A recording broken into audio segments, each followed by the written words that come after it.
காமன்னா ஆசை.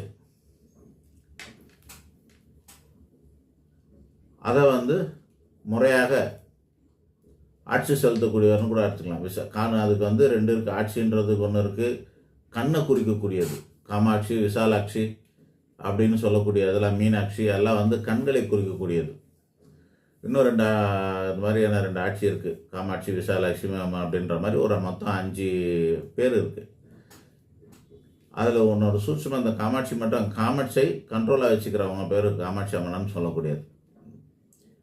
கரும்பும் இருக்கும்.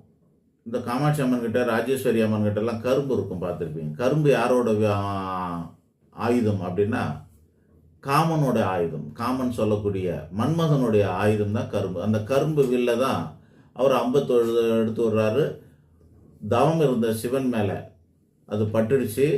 அதனால் அவர் சிவன் வந்து என்ன பண்ணார், காமனை எரிச்சிட்டாங்க அப்படின்னு ஒரு இருக்குது. அதுக்கப்புறமா பார்வதியை கல்யாணம் பண்ணாங்க. பார்வதி மேலே அவருக்கு காதல் வர்றதுக்காக காதல் அம்பை வந்து காம அம்பை வந்து விட்டார் மன்மதன்.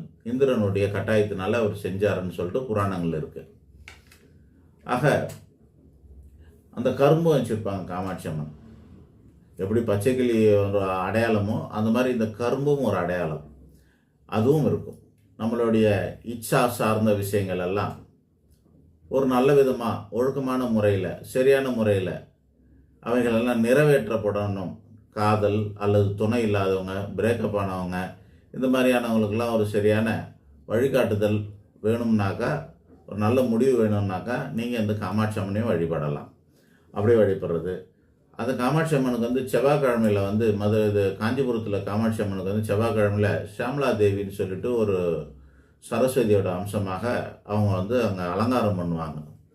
அது வந்து இந்த சப்த கன்னிகளில் ஒருத்தராக, நவகன்னிகளில் ஒருத்தராக மாதங்கின்னு ஒரு அம்மா இருப்பாங்க. அவங்க தான் இவங்களா இருக்காங்க. ஸோ மாதங்கி தேவின்னு சொல்லலாம், அல்லது ஷியாமலா தேவின்னு சொல்லலாம், அல்லது காமாட்சி அம்மனாகவே இருக்கலாம்.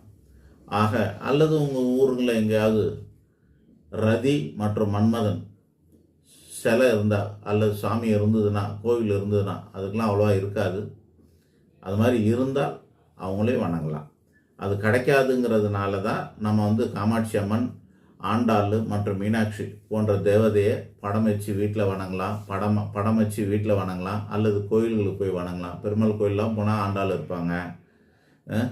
மீனாட்சி அம்மன் கோயில் மதுரையில் தான் இருக்குது. வேறு எங்கேயாவது இருந்தால் பார்த்து வணங்கலாம். இந்த மாதிரி எல்லாத்துக்கும் படத்தை வச்சு தான் வணங்க வேண்டியது இருக்கும். காமாட்சி அம்மன் படம் வச்சு வணங்கலாம், அல்ல அங்கங்கே கோயில் இருக்கும். சென்னையில் நிறைய காமாட்சி அம்மன் கோயில் இருக்குது.